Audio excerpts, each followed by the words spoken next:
Delta FM. Municipal 2026. Parole de candidat.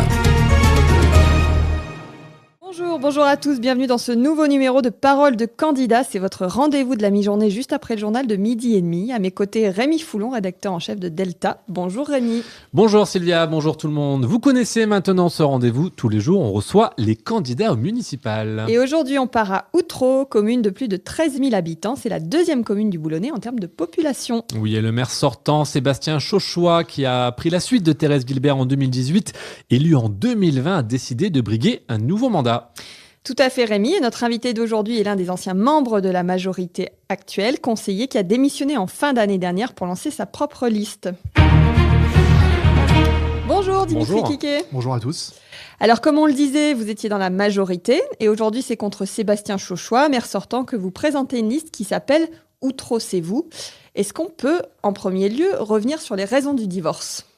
Divorce, comme vous dites, c'est un moment quand on ne s'entend plus ou qu'on ne partage pas les mêmes valeurs qu'on pouvait peut-être partager au début du mandat. Il faut prendre parfois des décisions douloureuses comme dans des couples où il faut se dire qu'il faut tracer sa propre voie. Et aujourd'hui, je pense que on n'avait plus du tout la même vision de l'avenir d'Outreau. Et je vous dis, en termes de valeurs, des choses qui ne me correspondaient plus et qui ne correspondaient pas à ma façon d'être. Par exemple, c'était quoi le déclic ? C'est le fait de ne pas pouvoir discuter, de ne pas pouvoir être force de proposition, toutes ces... Mis bout à bout. Mis bout à bout, voilà, c'est une accumulation de plusieurs choses qui a fait que, d'une part, j'ai décidé de démissionner et ensuite une réflexion qui m'a été faite aussi avec des proches en disant pourquoi pas proposer une autre vision pour la commune. Et c'est pour ça que j'ai décidé de présenter une liste. Outreau, c'est vous. Voilà. Alors, il est difficile de passer sous silence ce qui s'est récemment passé à Outreau. Vous avez d'ailleurs décidé de mettre votre campagne quelques jours en pause. Pour rappel, donc, un agent municipal a tenté de mettre fin à ses jours au Phénix. Le maire a parlé pour sa part de récupération politique, sachant qu'il fait encore l'objet d'une enquête pour des faits présumés de harcèlement. Un contexte assez compliqué pour une campagne aussi. Oui, c'est le moins qu'on puisse dire. Pour la plupart des colistiers pour qui c'est la première campagne, c'est vrai que c'est un contexte social qui est particulier, qui est pesant. J'ai surtout une pensée pour les agents qui sont concernés en premier chef. Je pense que c'est pas normal d'aller au travail avec la boule au ventre. Enfin, je pense pas que ce soit un sujet politique ou partisan, c'est plutôt un sujet humain.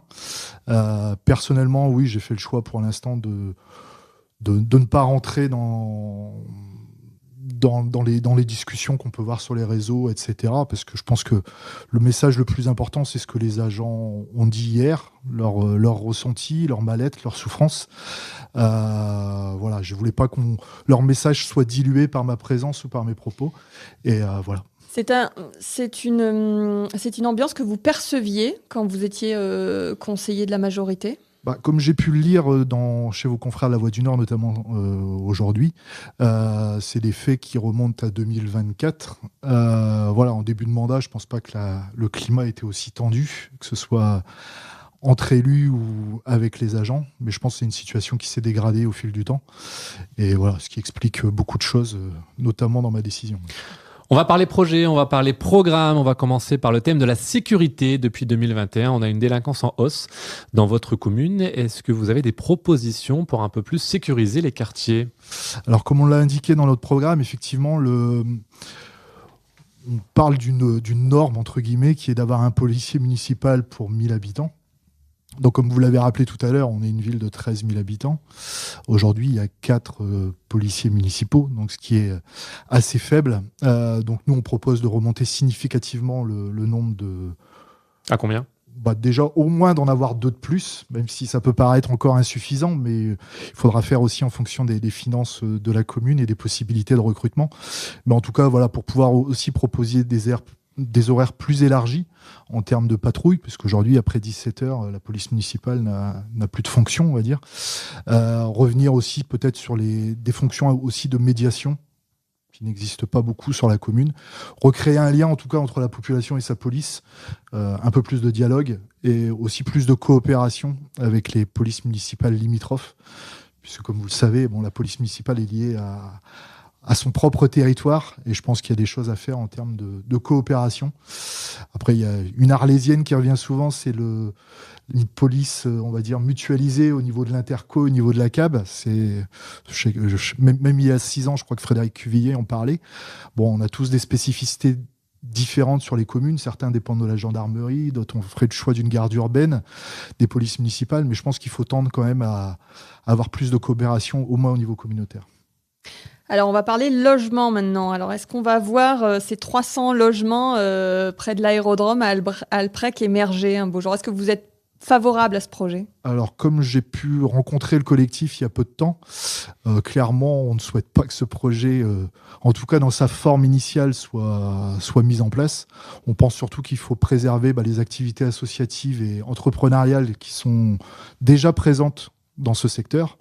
J'ai vu aussi qu'Olivier Barbarin, au niveau d'Alprec, avait fait un peu un sanctuaire écologique aussi à ce niveau-là. Donc je pense qu'il y a tout un nombre de paramètres dont il faut tenir compte. Aussi la tranquillité des riverains. Donc en tout cas, nous, on voudra remettre en question ce projet en collaboration avec les riverains.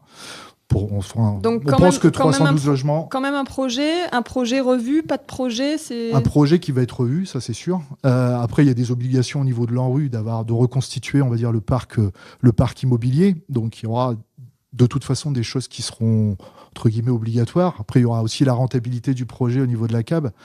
Donc, il faudra aussi peut-être qu'on se mette tous autour de la table au niveau communautaire pour aborder ce sujet.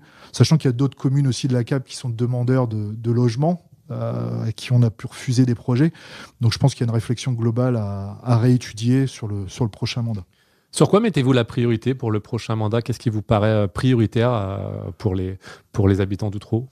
Alors, ce qu'on a mis déjà dans notre projet, pour ceux qui l'ont eu dans leur boîte aux lettres, en tout cas, on n'a pas de projet pharaonique dans notre programme. Le but, c'est de revenir sur des choses simples. Déjà, comme vous l'avez évoqué, avoir un peu plus de sécurité.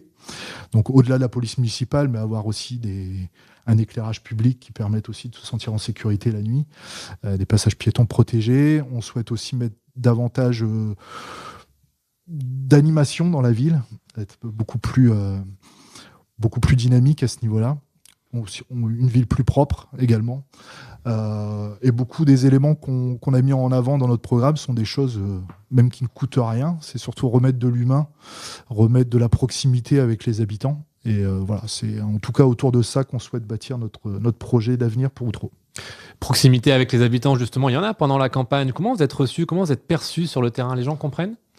Alors, je vous avoue que même pour les colissiers, ils sont assez surpris des très bons retours que nous avons. Enfin, surpris. Enfin, moi, je ne le suis pas, mais c'est vrai qu'on a des bons échanges. Comme en tant que challenger, on a un déficit de notoriété souvent par rapport à un maire sortant.